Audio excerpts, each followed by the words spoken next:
বিসমিল্লাহির রহমানির রহিম। আসসালামু আলাইকুম সবাইকে। তো ফুটন্ত পানিতে আমি আজকে লাচ্চা সেমাই দিয়ে মজার একটা ডেজার্ট বানাবো।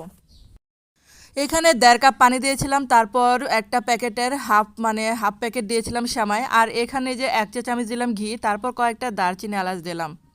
এখন এই যে হাফ কাপ দিলাম চিনি। এখন একটু পানি দিয়ে একটা শিরা তৈরি করে নেব। তো এখানে একটু ফুড কালার দিয়ে দিলাম।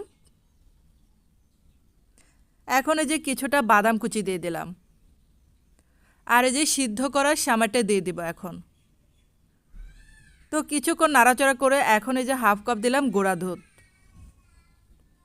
তো এটা কিছুক্ষণ নাড়াচাড়া করে ভালো করে মিশিয়ে নিয়ে এটা নামিয়ে ফেলবো।